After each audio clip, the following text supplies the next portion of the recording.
Como é que eu protejo meu filho adolescente de influências do traficante, de coisas nocivas? Eu sempre digo a mesma coisa: faça o teu filho te admirar. Porque se o teu filho te admira, a tua opinião tem um peso 10 vezes maior do que a opinião do outro. Porque é da psique do jovem gostar de heróis. A criança gosta dos heróis no conto de fada, na história. O adolescente quer começar a viver uma dose de heroísmo. Ele busca o heroísmo. Então, se ele tem algo no pai, na mãe, que ele admira, a opinião dessas pessoas tem uma importância muito grande. Agora, se não tem admiração, aí ele vai buscar heróis dentro da sociedade. E numa sociedade onde as pessoas são tão acomodadas, às vezes ele vai achar que o herói é o traficante, porque pelo menos é corajoso, está enfrentando as instituições. Tá? Enfim, não existe coisa mais útil do que fazer com que ele nos admire, porque isso dá um peso muito grande a tudo que a gente diz, a tudo que a gente aconselha. Dá um peso à nossa presença na vida deles, tá? Que nós podemos influenciá-lo positivamente, senão não. Essa ideia do herói que o Joseph Campbell coloca como alguns monomitos, né? Uma coisa que são, por mais que você tenha culturas diferentes, algumas coisas repetem todas elas, e uma delas que ele fala é essa trajetória do herói, essa ideia do herói, né? Isso é uma coisa constante mesmo? Você acredita nisso também? Sim. Que todas as culturas elas têm que se espelhar em uma pessoa, em várias pessoas, e essa trajetória do herói, da alguém que é maior do que o próprio tempo, é maior do que a vida dele, e que se sacrifica por alguma coisa maior. Que pode ser a mãe que trabalha, a mãe solteira que tem 2 empregos, pode ser o bombeiro. Existe isso na nossa sociedade, ou se perdeu essa ideia de cultuar os heróis?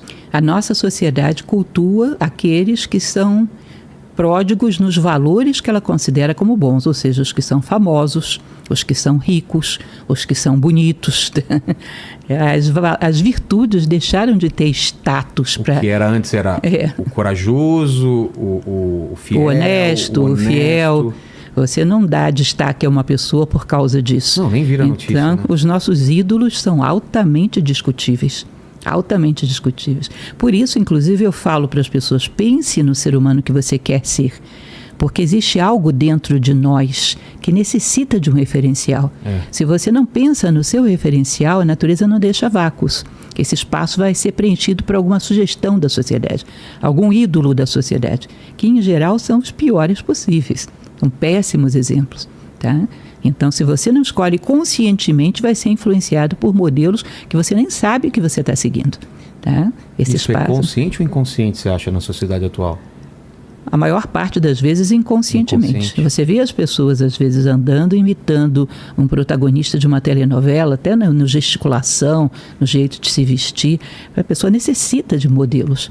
O filósofo estoico chamado Epiteto, ele dizia que as sementes de grandeza em nós necessitam de modelos para crescer e germinar.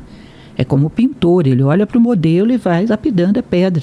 Ou seja, se você não escolhe esse modelo vai ser escolhido por alguém e você vai captá-lo inconscientemente e ele vai te influenciar. Porque antigamente a gente tinha esses deuses, essas histórias que eram contadas, essas mitologias que serviam como modelo e como uma condução moral do que era certo e do que era errado, né?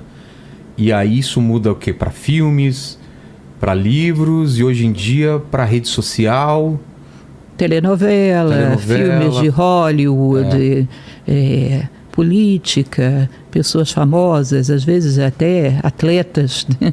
Ou seja, pessoas que podem ser muito bons jogadores, muito bons atletas, mas como pessoas são banais. Não tem nada que seja digno de copiar. Tá? É muito raro que seja diferente. Enfim, a pessoa fica inconscientemente copiando péssimos modelos. Então, vamos fazer um resumo do que a gente já falou até agora. Escolher os seus heróis, né?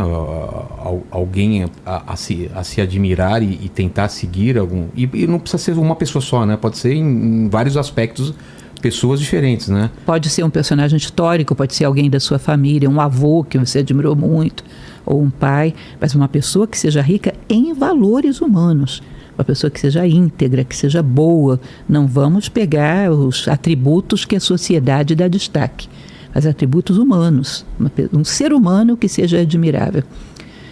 Teve uma época que eu fiz algo que eu achei muito interessante. Saí catando informações pelo mundo afora de heróis atuais, contemporâneos, pessoas que estão fazendo coisas grandiosas. Por incrível que pareça, elas não têm muita publicidade, mas elas existem. Existem, claro. Existem. Tem pessoas alguém agora atrás de cura de alguma coisa e está muito perto de acontecer. Tem alguém pensando em resolver o problema de saneamento básico em algum lugar, ou resolver alimentar uma aldeia. Tem gente realmente altruísta aí. Não sei se você já ouviu falar de um médico do Zimbábue chamado Max... como é que é o nome dele, gente? Shibanda, eu esqueci o primeiro nome. O Lene pode procurar. É um médico do Zimbábue, e o que ele procura? Ele está fazendo o quê? O sobrenome dele é Dixon Shibanda. Tá. Esse médico foi uma das descobertas que eu fiz nessa época. Você imagina, um país como o Zimbábue tinha uma quantidade muito grande de casos de pessoas com depressão e muito poucos psiquiatras, um país muito pobre. Uma ocasião, uma jovem paciente dele se suicidou porque a mãe não teve uma moedinha para levar ela até o consultório para ser medicada.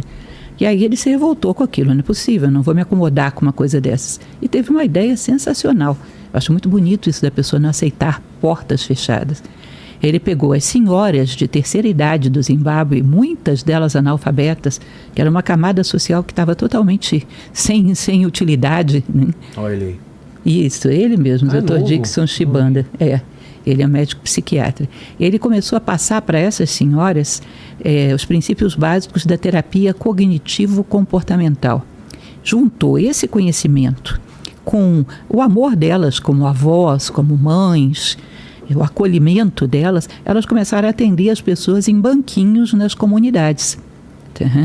E começaram a atender e começaram a curar pessoas assim, às centenas, aos milhares. Ele fez um grupo piloto de pessoas tratadas por ele e os psiquiatras, e um grupo piloto das pessoas tratadas por essas avós do Zimbábue. O índice de remissão de sintomas delas era maior do que o deles. E o modelo deu tão certo que tem países pelo mundo afora copiando o Zimbábue, você imagina. Um país extremamente pobre. Nós em Nova Acrópole, inclusive, estamos tentando trazer ele ao Brasil. Você imagina o que é uma pessoa... Eu queria muito conversar com ele, hein? Pois é, imagina você o que é uma pessoa não aceitar uma porta fechada. Não aceitar uma realidade. Não aceitar uma limitação. E eu vou resolver o problema dessas pessoas, eu vou atendê-las. E criou uma coisa genial, porque ele deu sentido à vida dessas senhoras e salvou uma quantidade de pessoas fora do comum. Você vê uma pessoa como essa, numa situação dessas, um país extremamente pobre, isso para mim é puro heroísmo. Claro. E tem vários outros. Agora, a sociedade vai dar foco numa pessoa desse tipo? Não vai, porque não está segundo os valores da moda. Então, os ídolos são normalmente muito limitados. Os ídolos que a gente oferece para a nossa juventude são muito limitados. Como que é? Meus heróis morreram de overdose. Cazuza. Os meus inimigos estão no poder. Pois é. E, gostaria de ver mais gente que você fez essa pesquisa aí de pessoas que... Esses heróis desconhecidos aí. Cada coisa sensacional que tem no mundo. Não são muitos, assim, uma multidão, não. Ou que a gente nem tem acesso também, a gente nem sabe, né? Mas se você vai atrás, você encontra cada caso extremamente bonito. Tem coisas muito bonitas. Tá? Enfim, a gente deveria começar a valorizar aquilo que merece e tem valor, né? Trabalho voluntário, bem feito, um trabalho altruísta, no sentido de educar as pessoas. Enfim, tem gente se dedicando a isso. O próprio trabalho que a gente faz em Nova Acrópole é um trabalho desse tipo. Porque se preocupa muito com o corpo hoje em dia, né? Muita gente preocupada com a saúde, eu acho isso perfeito, se exercitar. E pouca gente preocupada com a parte mental mesmo, né? E aí a questão mesmo filosófica de saber o que está fazendo aqui. Para mim, um dos momentos mais críticos que a gente tem é quando você acorda pela manhã, olha para o teto e pergunta: mais um dia, por quê e para quê? Por que mais um dia? Em nome de que vai ser esse dia? Por que eu vou continuar? Se você não tem... a coisa mais maravilhosa no mundo, que é você acordar e ter direito a mais um dia, e você está perguntando por que mais um dia. Um papel em branco diante de você, uma oportunidade de recomeçar, e às vezes as pessoas estão tão esgotadas que não têm mais nem energia, não sabem para quê, estão sendo empurradas pela vida.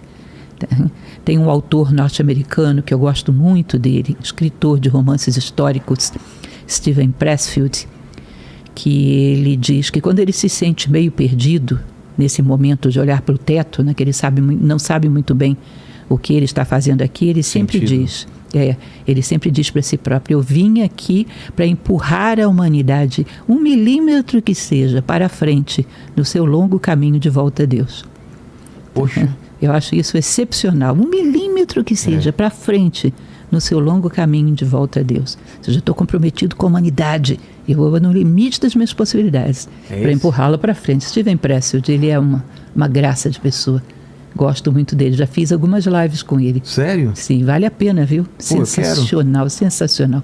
Ele é uma pessoa muito acessível. É mesmo? Muito acessível. Faz essa ponte pra gente, então. Vamos com fazer certeza. Esse papo acontecer. Ele tem um livro que se chama A Guerra da Arte, que eu faço cursos sobre ele no Brasil.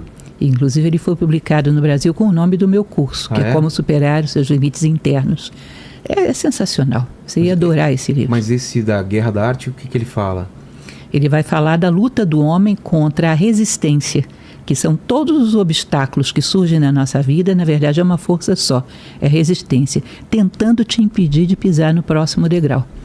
Ele vai dizer que, na verdade, se você reconhece, você vai perceber todas as forças que tentam te frear. Não são muitas coisas, são uma coisa só.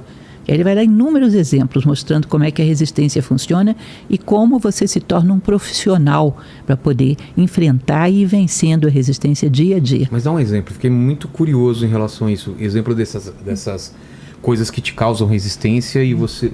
A Guerra da Arte, supera os bloqueios e vence as suas batalhas interiores de criatividade. Tem em português, olha só. Esse aí foi uma publicação que hoje está esgotada, mas hoje ele está publicado com o nome Como Superar Seus Limites Internos. Mas é o mesmo livro? É o mesmo livro, exatamente o mesmo Como conteúdo. Superar Seus Limites Internos. Essa capa, Alene. Então ele vai falar, por exemplo, você resolveu fazer um trabalho social, você resolveu se dedicar a alguma coisa que pode beneficiar o outro, pode beneficiar a humanidade, vai aparecer todo tipo de situação para tentar te frear. O seu patrão dobra a sua carga de trabalho, a sua esposa diz que está grávida, a sua família começa a dizer que você está se afastando dela, começa a haver uma repercussão em cadeia, tentando fazer com que você retrocede. Porque para crescer o ser humano tem que ter mérito. E para ter mérito ele tem que empurrar a porta da resistência. Ele tem que vencer a resistência.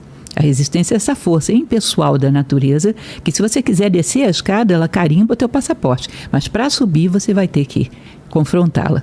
E ela se manifesta tanto com fatores internos, se manifesta tanto com fatores internos quanto com fatores externos, ambientais. Tudo vai acontecer para te impedir de pisar no próximo degrau. Esse livro é sensacional. Você vai gostar muito dele. E me parece, isso é da minha experiência pessoal. Desculpa as outras pessoas, eu falo da minha experiência pessoal. Isso não é uma coisa que aconteceu 1, 2 ou 3 vezes, a minha vida inteira. As épocas de maior luta, elas vieram antes de grandes conquistas, assim. E assim, é real a parada. Você fala, como eu vou sair disso? Não sei o que está acontecendo, meu Deus, que coisa legal que aconteceu. É assim mesmo.